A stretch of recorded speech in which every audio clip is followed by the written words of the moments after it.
Hello everyone, welcome back. I am Kris. This was it was something that I just saw and I wanted to do. This is from the Cynical Historian, 10 American Founding Myths. We're going to break this into two parts. So I guess I'll go here because I don't want to go. It's really not a good spot. Well, depending on how much talking I do, I might stop it at the 13-minute or the 17-minute, depending on, how long I make it. Because I'm just curious to see what they have to say. But before we get started, see me click that thumbs up. Oh, I clicked it before I started the video. See me click that thumbs up? That helps out tremendously. I did subscribe to the channel. I did all that before I hit the record button, didn't I?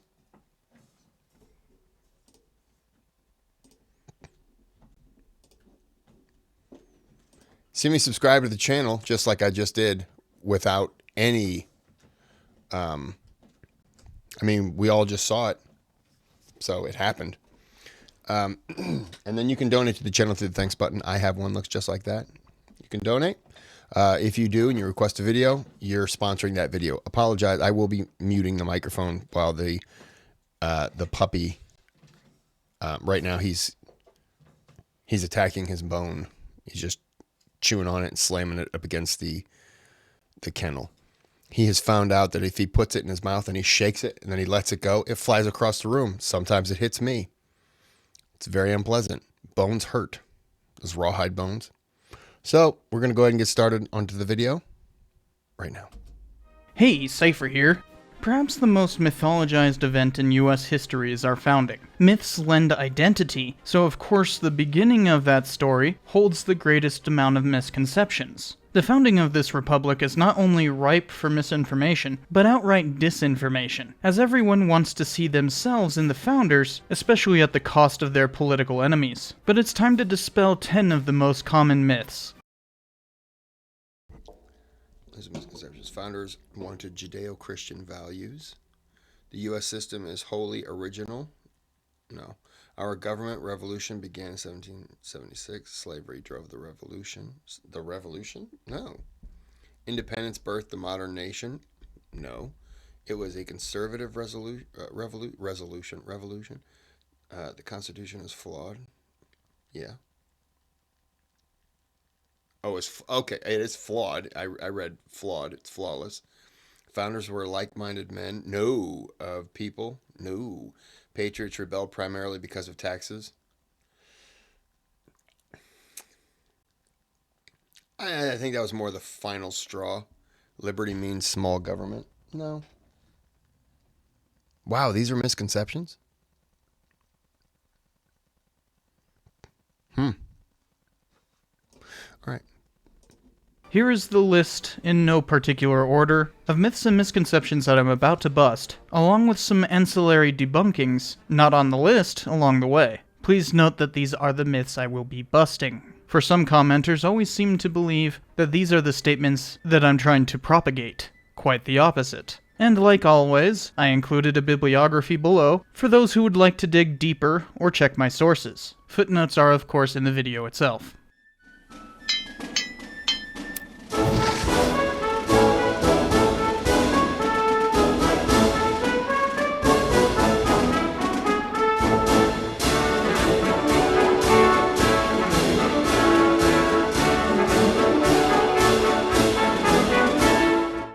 You'll often hear politicians say the US is a Christian nation, but that is a lie, a fairly hateful one at that. Firstly, there is a fundamental difference between the term Christian nation and a nation which has a majority of Christians. The latter is meaningless and the former is imbued with hatred. When people say this, they are referring to an exclusive kind of ideology, which is actually quite unpatriotic, given how much Sorry. Dominion theology. Dominionism. Dominionism. Okay, sorry, I had to pronounce it slowly. Dominionism is a group of Christian political ideologies that seek to institute a nation that is governed by Christians and based on their understanding of biblical laws. Okay. Yep. Why would you? You don't need to. It opposes everything our country was founded upon. Next, the term Judeo-Christian values is literally Orwellian, since George Orwell coined it in 1939, and intentionally excludes the other Abrahamic religion, Islam. Also, the basis of such a term, as in the Ten Commandments, finds no usage in our Constitution. In fact, the Declaration, Constitution, and Bill of Rights never make any specific provisions for following the Ten Commandments and violate a few in the process. Clearly, there is no basis of so-called Judeo-Christian values in our founding documents. I don't remember Ronald Reagan ever being next to George Washington and Frederick Douglass. I'm just going to say I think that this is a fake scenario. Of so-called Judeo-Christian values in our founding documents. The Ten Commandments. Killing is making a choice.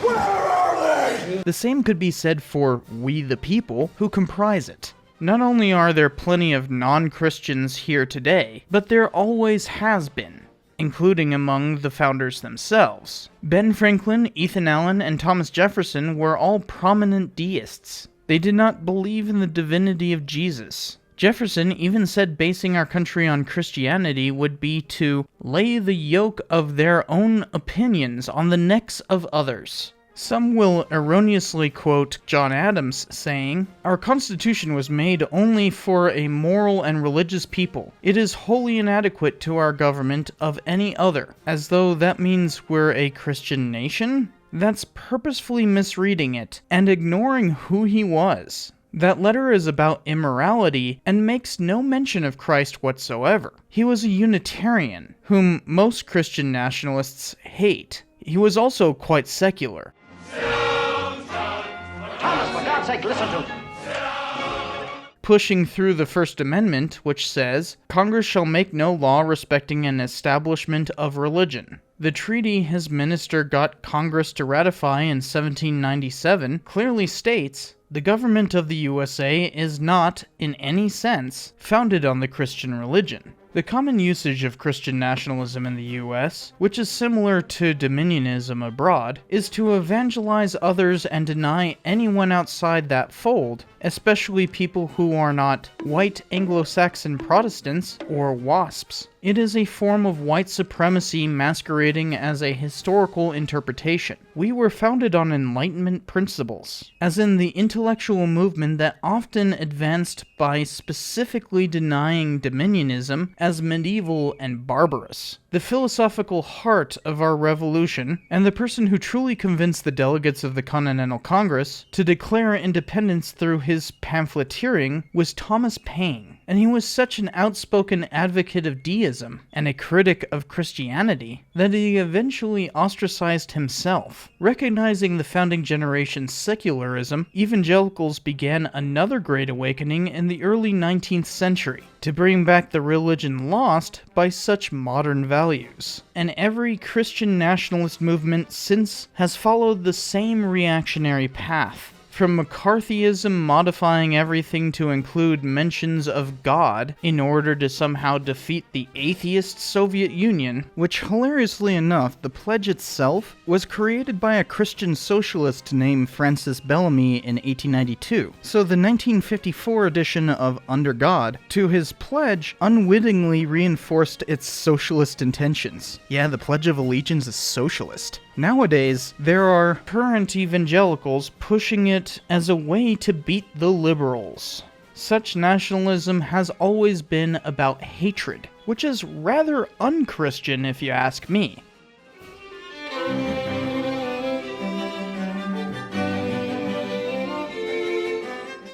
People like to pretend that the U.S. Declaration of Independence and subsequent federal constitution were completely new creations, wholly separate from the old world of stuffy aristocratic thought from Europe. These documents, in the words of founders like Alexander Hamilton and James Madison, who wrote the Federalist Papers arguing for ratification of the Constitution, are somehow sacred and unreproachable.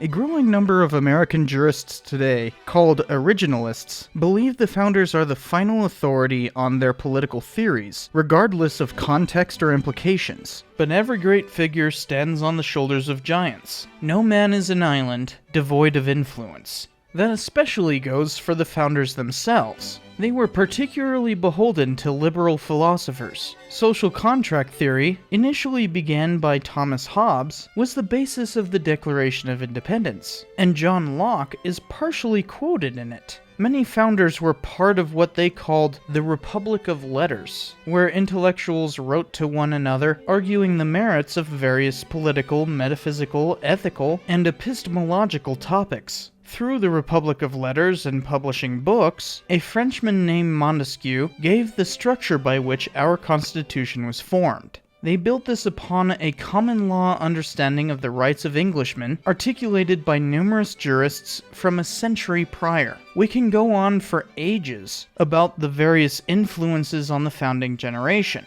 but suffice it to say, their influences often speak louder than the founders themselves.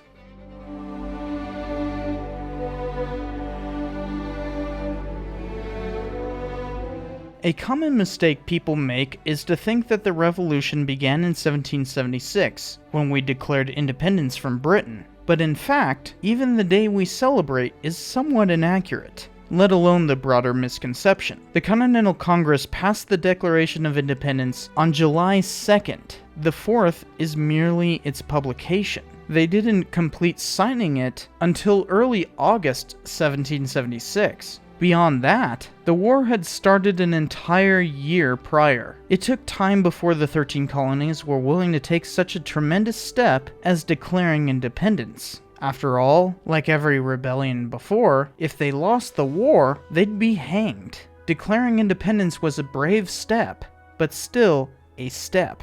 Saying when the revolution began is a tricky definition. Was it when minor rebellions began as early as 1763, with the Black Boys in Pennsylvania, or 1766, with regulators in South Carolina? How about the Stamp Act Congress, Sons of Liberty, Boston Massacre, Gaspee Affair, or Tea Party? This was a gradual change. War broke out in 17...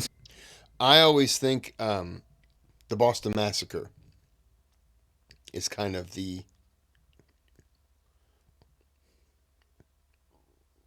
That's, to me, that's kind of where it started. That was the point of no return, in my opinion.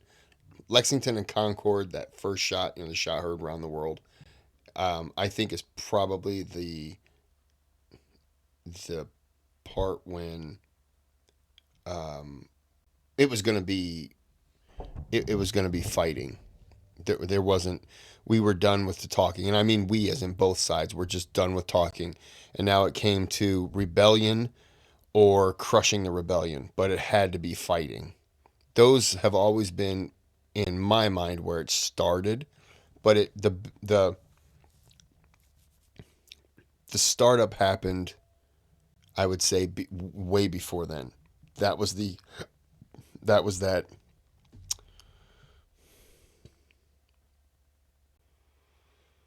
I can't think of the wording. Not the powder keg. That, I guess some of the tarnish came off. That was kind of when it was like, oh, okay. Maybe it could have been after the French and Indian War, the 7 Years' War, There's a documentary I have, love it, watch it every year. It's called The War That Made America, and they always talk about that war. And that could be a part when the Americans realized they were being looked down upon because they were just a militia that wasn't really able to help. They were kind of looked down on by the British soldiers who were coming to America, to the colonies. And I think it was them feeling like they knew how to fight the French, especially how to fight the Indian, the native, better than the British would, because they had been fighting them more so since they got there. and the British didn't care. They'll who was it? Oh, it begins with a B. Lord.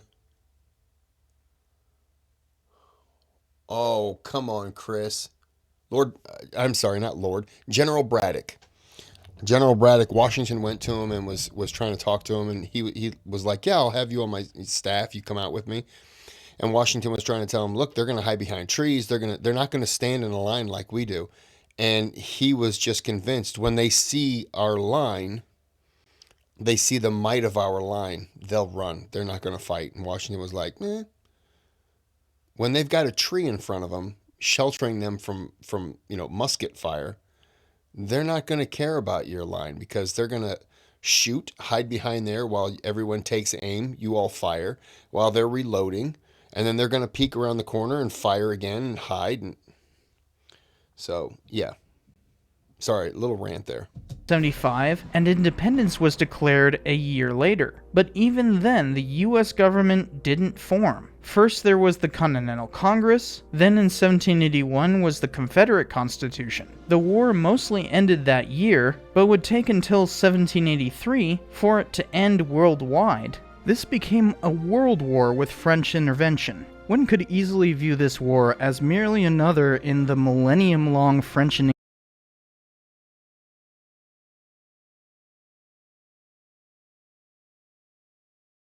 English rivalry. Anyways, the definition of American Revolution is hazy, but so is anything else in history. Finally, in 1789, was the federal constitution we have today. I can't name every event that could be a beginning of the revolution or government, but none are definitive. Look at that timeline if you want to understand how complicated that is. Defining the starting point is much more of an argument than a clear statement.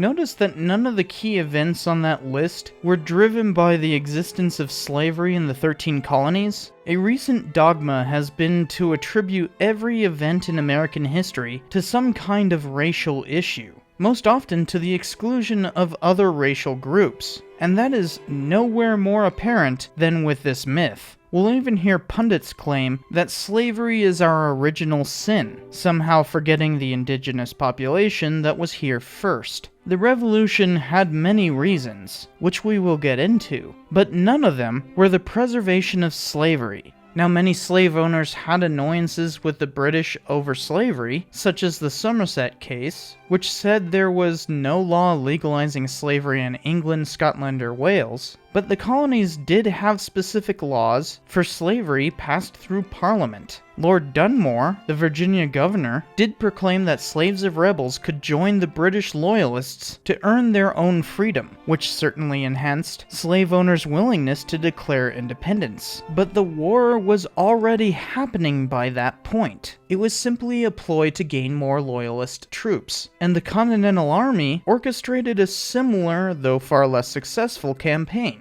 In all, around 10,000 black people fought on each side, evenly split. Thomas Jefferson included in his first draft of the Declaration of Independence this passage: "King George has waged cruel war against human nature itself, violating its most sacred rights of life and liberty in the persons of a distinct people who never offended him, captivating and carrying them into slavery in another hemisphere, or to incur miserable death in their transportation thither." The strange irony of a slave owner claiming the king forced the cruel institution upon him is difficult to overcome, but you can see that they were certainly not fighting to preserve slavery. Furthermore, this kind of forgets that Pennsylvania became one of the first states in the world to abolish slavery in 1780 during the war. And once again, this entire discussion distracts from the one marginalized racial group who did have a powerful impact on the causation of the American Revolution: indigenous tribes. The French and Indian War is the catalyst of this whole thing, and it's so named for a reason. Possessing land was a primary motivator of both that war and the Revolutionary War. Washington even ordered a massacre of Iroquois in 1779, earning him the Iroquois moniker Town Destroyer. This expedition, led by John Sullivan, was in response to Iroquois massacring colonists in the Wyoming and Cherry Valleys. There were many tribes aligned with the Patriots, and loyalties shifted throughout the war. Patriots massacred innocent Moravian converts at Gnadenhutten, supposedly for their betrayal of the cause. Racist animosities certainly drove this bloodshed, but there's simply no way to reduce the causes of the American Revolution down to racial issues, especially slavery, unlike the Civil War that came nearly a century later. This myth seems to be an anachronistic and ham-handed attempt to frustrate lost causers, to the point of being self-defeating.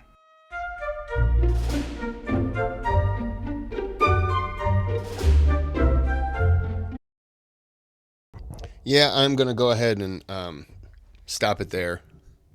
It's not a very long video, but I don't want to break one up in the middle. This would be the perfect place to start, but it's just I don't want to do that. So we'll go back. Yeah, it's a good question. You know, when did the Revolutionary War actually start? And he said the French and Indian War kind of lays the first grounds of it. And that's true. I think that's when the conflict, I mean, especially after the war, when the British were broke. I mean, obviously they just fought a world war and they're broke. And that was the reason for the taxes. And that was, of course, for the colony standpoint, they're looking at it like, yeah, you defended us. That's what you're supposed to do. Not thinking about the cost. So when England says, okay, we did defend you. We got this land. We secured areas of safety. I gotta cough.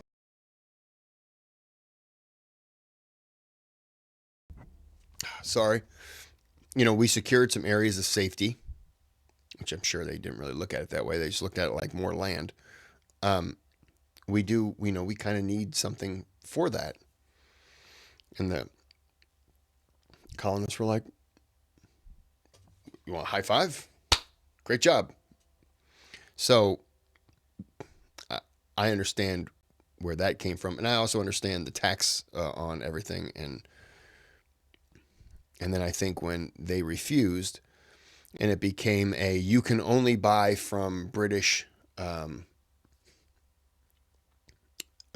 sugar plantation or tea from here, or, only British things so they could get that tax.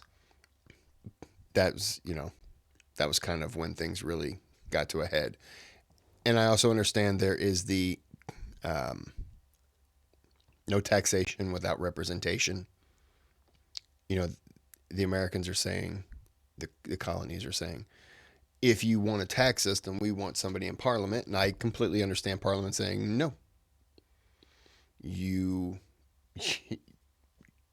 not a citizen of this country.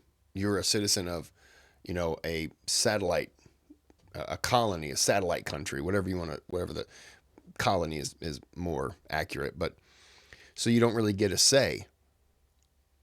So I get it. Honestly, it's I could win myself over with every argument on every side. So, but I'm going to go ahead and stop it there. We will be back with part 2. But until then, please don't drink and drive. But if you do, make sure you have a good day and a good night.